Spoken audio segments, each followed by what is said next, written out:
এই অপাৰেশন সম্পৰ্কে ইহতে জানিব লাগিব। এই দুটা বুনিয়াদৰ ওপৰত ভিত্তি কৰি মানে আমাৰ এফএলএনটো প্ৰস্তুত কৰা হৈছে আৰু টাৰ্গেট কৰি লোৱা হৈছে 2027 যাতে আমি আমাৰ টাৰ্গেট এচিভ কৰিব পাৰোঁ। আমাৰ বিভিন্ন সময়ে আমাৰ এই পৰ্যায়ত যিসকল শিক্ষক আমাৰ বিদ্যালয়সমূহত নিয়োজিত হৈ আছে এই শিক্ষকসকলক বিভিন্ন ধৰণে ট্ৰেইন আপ কৰি স্কুললৈ পঠোৱা হৈ আছে আৰু স্কুলত ছাত্ৰ ছাত্ৰীসকলক মানে সেই ট্ৰেইনিং অনুযায়ী ছাত্ৰ ছাত্ৰীসকলকো সিহঁতে শিক্ষা দিয়াৰ ব্যৱস্থা হাতত লৈছে। আৰু এই ক্ষেত্ৰত চৰকাৰে আমাক আৰু বহুত সুবিধা প্ৰদান কৰিছে। ছাত্ৰ ছাত্ৰীসকলক মানে প্লে মেটেৰিয়েলছ TLM পৰ্যাপ্ত পৰিমাণৰ আমাক TLM সকলো বিদ্যালয়বিলাকত দিয়া আছে। আমি আজিৰ এই মিটিঙৰ জৰিয়তে মই প্ৰধান শিক্ষকৰ লগতে SMC প্ৰেচিডেণ্ট আৰু অন্যান্য যিসকল কি আছে আমাৰ মেম্বাৰসকল আছে আমাৰ TLMসমূহ যাতে আলমাৰীৰ ভিতৰত সোমাই নাথাকে, আমাৰ TLMসমূহ যাতে বাকচৰ ভিতৰত নাথাকে। আপোনালোকে ভাবিব পাৰে যে ছাত্ৰ ছাত্ৰীয়ে ভাঙি পেলাওক, ছাত্ৰ ছাত্ৰীয়ে ভাঙি পেলাবলৈ যায় যদি সি কিবা শিকে। বিদ্যালয় এফএলএনৰ টাৰ্গেটটো আমাৰ এচিভ কৰিবই লাগিব। আমাৰ 2027 যিটো টাৰ্গেট এইটো টাৰ্গেট এচিভ কৰাৰ কাৰণে কেৱল বিদ্যালয় শিক্ষকসকলেই যথেষ্ট নহয়, আপোনালোকেও SMC বা আপোনালোকৰ জৰিয়তে আমাৰ অন্য গাৰ্জিয়ান সকল যাতে এই কথাখিনি অৱগত হয় আৰু সবে মিলি যদি আমি এটা প্ৰচেষ্টা হাতত লওঁ তেনেহ'লে কোনো এটা কাৰ্য তেনেকুৱা যৌথভাৱে প্ৰচেষ্টা হাতত ল'লে কাৰ্যটোৰ সফলতা আমি কি কৰিব পাৰোঁ, এটা আশা কৰিব পাৰোঁ, বেছি আশা কৰিব। মানে ক'ৰবাত নহয় ক'ৰবাত, কোনোবা স্কুল, কোনোবা এৰিয়া পিছ পৰি থাকি যাব। হয়তো সকলোৱে পিছ পৰি নাথাকে, কম নহয়। পৰিচালনা সমিতিয়ে আমাৰ স্কুলৰ শ্ৰেণীকোঠা পাঠদানৰ ব্যৱস্থা সম্পৰ্কে জ্ঞাত থাকিব লাগে। আপোনালোকে এফএলএনৰ মেটেৰিয়েলছখিনি গোটেই আমাৰ SMC মানুহখিনিয়ে চাইছে নে নাই? যদি চায় আপোনালোকে ক'ব যে নহয় বহুত ভাল বস্তু দিছে ল'ৰা ছোৱালীয়ে। মই বিদ্যালয়ত ওলোৱাৰ আগতেই মই দেখা পাওঁ গাৰ্জেনবিলাকে ল'ৰা ছোৱালীক লগত লৈ আহি থিয় হৈ থাকে, গেট খোলা নাই চিলা লগাই থাকে। মই কওঁ যে আপোনালোকে খাব নিদিওঁ কেতিয়াবা এনেকুৱা কওঁ বিৰক্তি অলপ লাগিলে কি হ'ব। এই বাচ্চাটো ঘৰত মাকক তাগিদা দিছে, ধুনীয়া চেয়াৰ টেবুল দিছে, খোৱাৰ ব্যৱস্থা আৰু ইমান মেটেৰিয়েল দিছে, সেইবিলাকে সিহঁতক ধুনীয়া এটা খেলৰ সামগ্ৰী TLM, কিন্তু সিহঁতৰ কাৰণে খেলৰ সামগ্ৰী বনি গৈছে যে ঘৰত থাকিবই নোখোজে তাতে আহিব। স্কুলমুখী যিটো গতি, আমাৰতো গতি ঊৰ্ধ, আমাৰতো ৰাস্তাই বন্ধ। আমাৰ স্কুলৰ ছাত্ৰ ছাত্ৰীক খেলি লৈছিল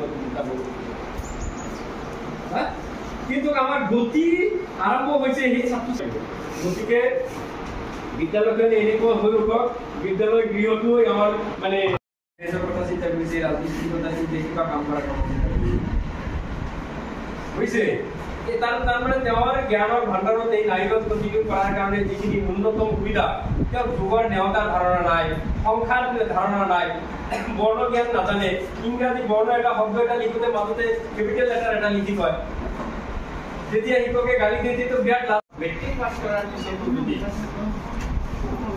তেওঁ পঢ়া বাদ দিয়ে, 18 বছৰ বয়সলৈকে ভাল আগলৈ যদি পঢ়া বাদ দিয়ে, তেনেহ'লে সেইটো তথ্য বিচাৰিছে চৰকাৰে কৈছে অনলাইন ডিষ্টেন্স মুড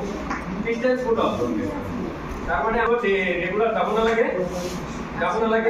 আমাৰ পাঠ্যপুথিত তেনেকুৱা এটা দিয়া হ'ব আৰু ৰবিবাৰে তেনেকুৱা কোনো ঘটিলে সিহঁতক কেতিয়াবা মাতিব, বস্তুখিনি বুজাই দিব আৰু এই অনলাইনত পৰীক্ষা লোৱাৰ বা অফলাইনত পৰীক্ষা লোৱাৰ এটা ব্যৱস্থা কৰি সিহঁতে যদি কাম কৰি আছে কাম কৰি থাকিব, পঢ়া শুনাটো আগবঢ়াই দিব।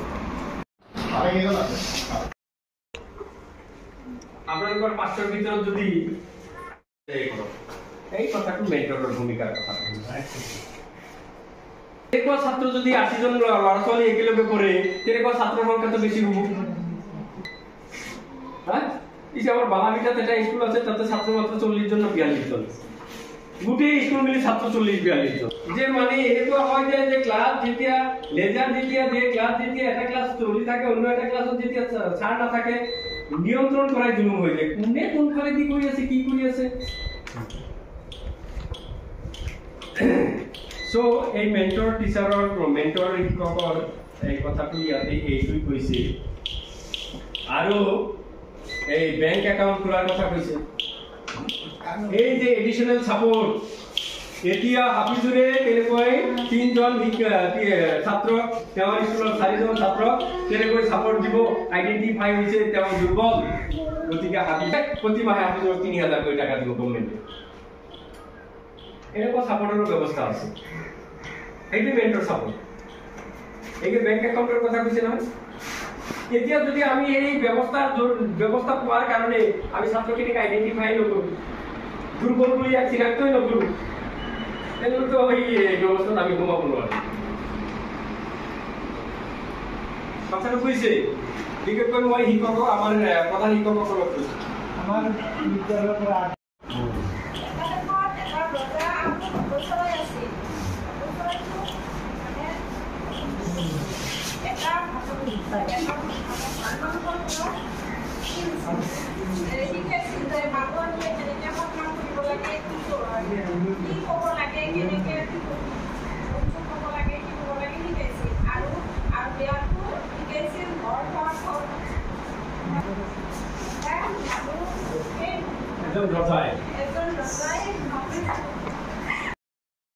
নমস্কার বন্ধুরা, তো এইটা একটা এসএমসি ট্রেনিং আছিল।